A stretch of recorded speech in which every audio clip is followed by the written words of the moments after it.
Welcome back to another edition of This Day in Sports History, a member of the Sports History Network. You can learn more and find more podcasts at sportshistorynetwork.com. It's July 19th, and on this day in 1990, Pete Rose was sentenced to jail. It was a difficult day for Pete and a lot of baseball fans, and it was the continuation of a very bad 12 months for the man everybody remembers as Charlie Hustle. On this day, Rose was sentenced in a U.S. District Court to 5 months in prison for tax evasion. Rose pled guilty to failing to report income from money made selling his baseball memorabilia. A mere 5 years earlier, Rose had been on top of the baseball world, surpassing Ty Cobb as the greatest hitter in the game with his 4,192nd hit. He added a few more to finish his career with 4,256, but then the pedestal began to crumble. In August 1989, Rose signed an agreement with Major League Baseball Commissioner Bart Giamatti to a lifetime ban from baseball in return for baseball not making a formal determination about whether he had bet on baseball. Rose had been accused of gambling heavily when he was a player-manager in the 1986 season, including the speculation that he gambled on his own team. After his guilty plea and sentencing on this day, he was ordered to remand himself to custody by August 10th, fined $50,000, and ordered to spend 1,000 hours in community service. Rose was contrite when he addressed the court, saying, "I hope no one has to go through what I went through this last year and a half. I lost my dignity, I lost self-respect, I lost a lot of dear fans and almost some very dear friends." He served the full 5 months in the federal penitentiary in Marion, Illinois. He was released on January 7th after paying $366,000 in back taxes with interest. In 2009, Tom Watson came within a whisker of winning the Open Championship at the age of 59. Watson loved the Scottish courses and had great success on them, winning 5 claret jugs. He came so close to winning a 6th on this day, and of course, it would have been more amazing due to his age. In 2009, the Open Championship was played at Turnberry, 32 years after he'd won there in 1977. After the first round, he was a shot off the lead. By the end of the second, he had moved into a tie for the lead with American Steve Marino. Late Saturday, Watson was all alone at the top of the leaderboard by a stroke. After birdieing 17 on Sunday, he came to the 18th, needing only a par to win. But his second shot took a hard bounce, and it rolled past the green. His chip left him an 8-footer for par and the championship, but his putt lost steam and he came up just short. His tap-in bogey dropped him into a tie with Stuart Sink. The moment had passed.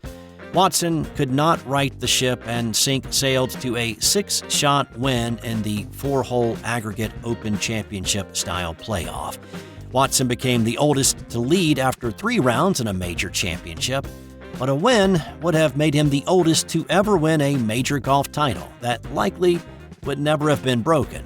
Phil Mickelson holds the mark at this point for oldest to win a major when he won the PGA Championship in 2021 at the age of 50.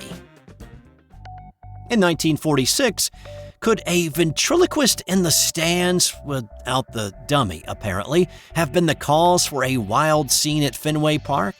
The Chicago White Sox were in town to play the Boston Red Sox. The controversy started in the bottom of the 3rd inning when pitcher Joe Haynes sent a little chin music in the direction of Ted Williams.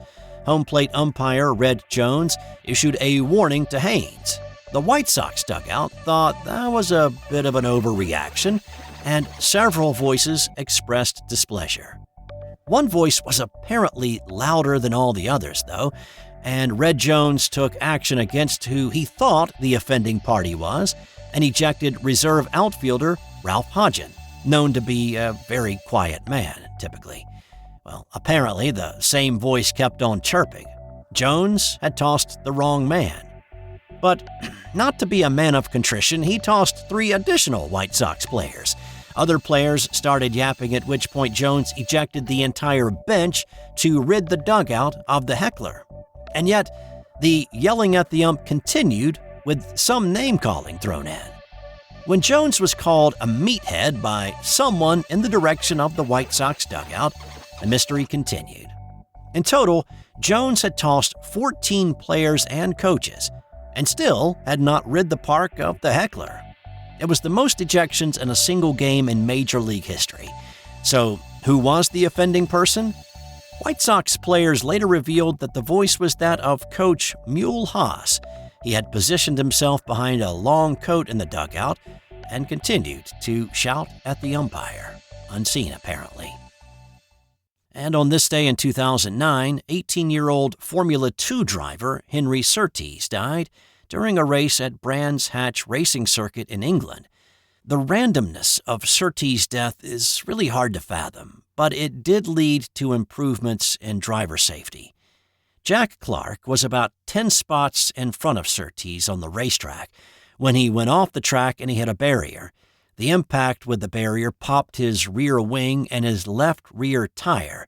The tire bounced across the racetrack and it landed directly on Surtees' head.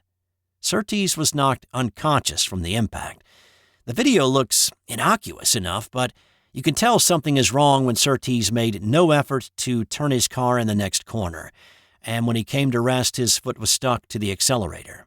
He was removed from the car, stabilized, taken to the hospital, but he never regained consciousness. He was declared brain dead later that evening.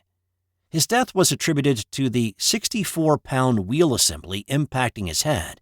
His death led to a couple of changes. One, an additional wheel tether was added to the car in 2011 to keep a dislodged tire with the car. Second, in 2018, the FIA mandated a halo cockpit protective structure so that even if a wheel or something else comes dislodged and impacts the top of the racing cockpit, the halo surrounding the driver's head is likely to protect the driver. A simulation of Surtees' fatal racing incident was used as one of the tests for the improvement, with officials saying it would have likely been a different outcome for Surtees if he'd had one on his car. Time now for today's Non-Sports Did You Know? If you are traveling in China anytime soon and you start feeling nostalgic for home, well, you can pop open a can of Rocky Mountain Air. Cans of fresh air are available in major Chinese cities. That's all for today.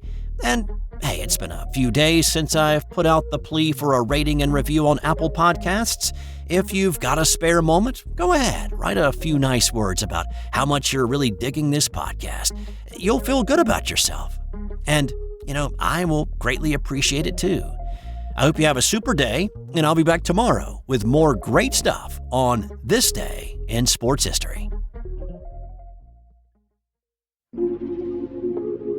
This has been an original Thrive Suite production.